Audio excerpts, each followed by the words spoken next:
కర్పూర హారతులు.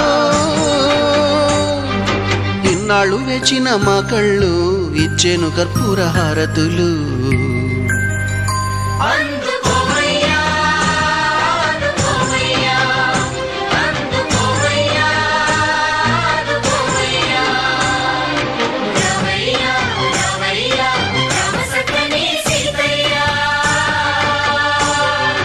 రావయ్యా రావయ్యా రామ సక్కని సీతయ్య.